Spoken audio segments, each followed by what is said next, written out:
IPAS kelas 5, Bab 2, Harmoni dalam Ekosistem. Topik memakan dan dimakan.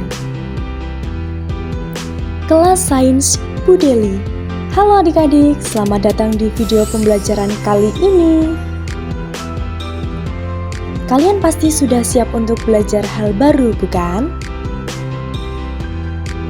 Kali ini kita akan membahas topik yang seru dan penting, yaitu rantai makanan. Sebelumnya, Ibu mau bertanya nih, pernah nggak kalian mengamati hewan-hewan di sekitar kalian? Pastinya pernah dong. Bagaimana ya cara mereka untuk bertahan hidup? Kira-kira dari mana sih asal makanan mereka? Lalu, pernah nggak kalian melihat seekor kucing yang sedang mengejar tikus? Atau seekor katak yang sedang memakan belalang? Yaps, itu semua adalah contoh dari rantai makanan. Apa sih yang dimaksud dengan rantai makanan itu? Oke, kali ini Ibu akan menjelaskan ya.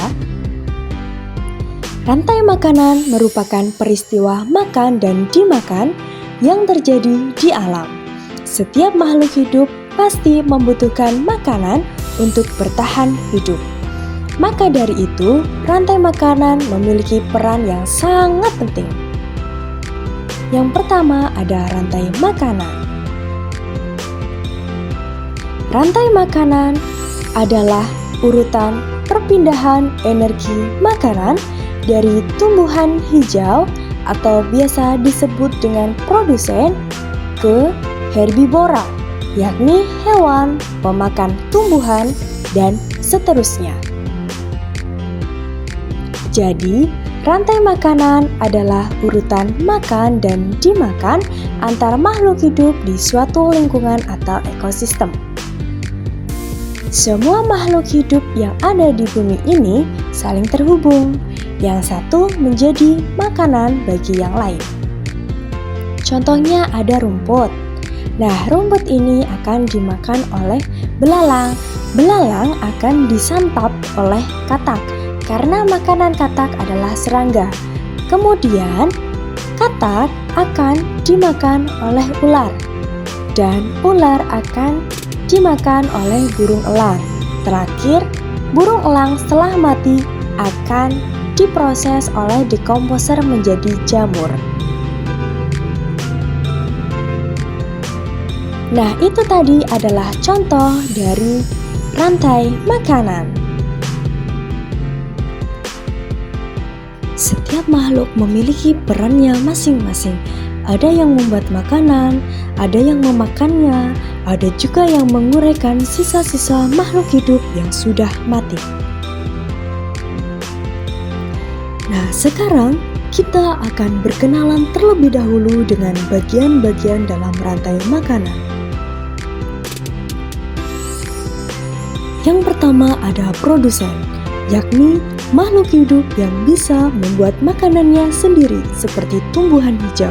Contohnya ada alga, padi, daun, dan rumput. Mereka menggunakan cahaya matahari untuk membuat makanan lewat proses fotosintesis.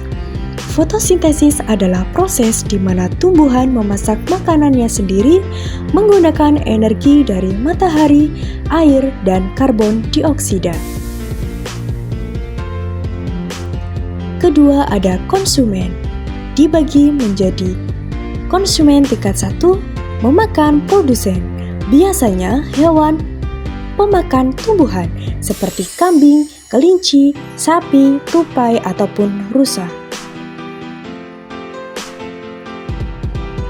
Kemudian ada konsumen tingkat 2, yakni memakan konsumen tingkat 1, contohnya ular, katak, dan burung pemangsa.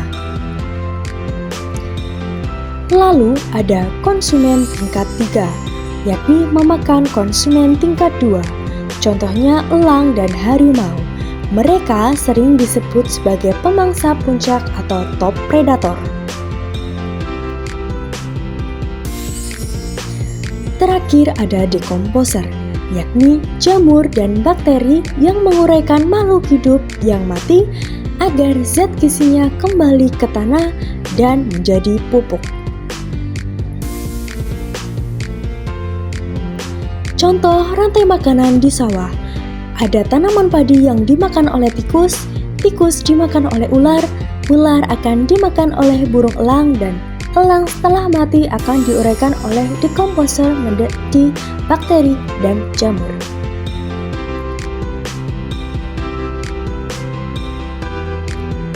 Lalu ada contoh rantai makanan di hutan. Terdapat rumput yang akan dimakan oleh kelinci, kelinci akan dimakan oleh serigala, dan serigala akan diuraikan oleh dekomposer menjadi bakteri dan jamur. Contoh terakhir ada rantai makanan di laut. Ada alga sebagai tumbuhan bawah laut yang akan dimakan oleh ikan-ikan kecil. Ikan-ikan kecil akan dimakan oleh ikan sedang, dan ikan sedang akan dimakan oleh hiu, dan terakhir akan diuraikan oleh dekomposer.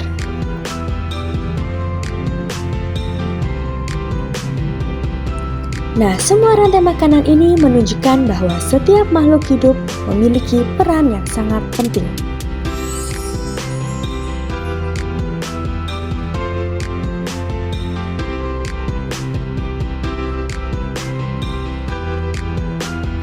Kenapa sih rantai makanan itu penting, Bu? Rantai makanan sangat penting karena untuk menjaga keseimbangan alam. Coba sekarang bayangkan, kalau ular punah, maka tikus akan berkembang biak terlalu banyak, dan hal itu bisa merusak tanaman padi yang ada di sawah. Jadi, setiap makhluk memiliki tugasnya masing-masing agar ekosistem tetap berjalan dengan baik. Masuk ke jaring-jaring makanan. Apa itu jaring-jaring makanan, Bu?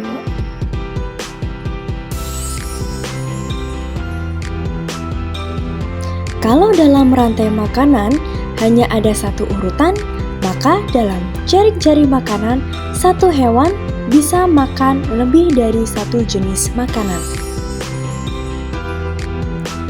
Contohnya nih, ayam bisa makan cacing, bisa makan biji-bijian, ataupun serangga. Itu artinya ayam memiliki lebih dari satu rantai makanan. Nah, gabungan dari banyak rantai makanan inilah yang disebut dengan jaring-jaring makanan. Aktivitas mini tebak posisi. Sekarang yuk bermain tebak-tebakan. Siap nggak? Oke? Ibu akan menunjukkan sebuah gambar rantai makanan. Kalian coba tebak mana yang produsen, mana yang konsumen, dan mana yang pengurai ya. Nah, sudah Ibu siapkan di papan tulis. Coba dong jawab di kolom komentar ya. Adik-adik, rantai makanan bisa terganggu jika manusia merusak lingkungan. Penebangan hutan, membuang sampah sembarangan, atau menangkap hewan liar, itu bisa membuat rantai makanan tidak seimbang. Oleh karena itu, kita harus ikut menjaga lingkungan supaya rantai makanan tetap berjalan lancar.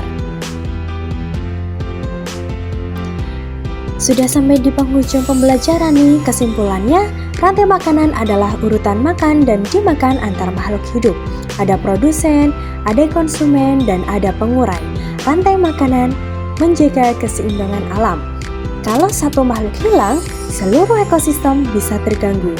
Maka, kita harus melindungi lingkungan dan makhluk hidup di sekitar kita.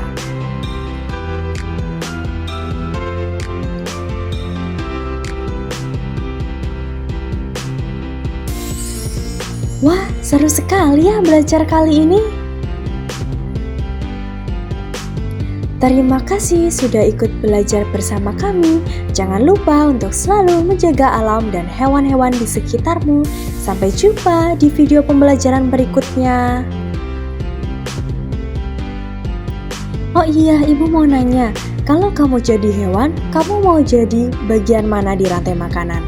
Coba dong tuliskan jawabanmu di kolom komentar ya. Dadah, terima kasih, sampai jumpa.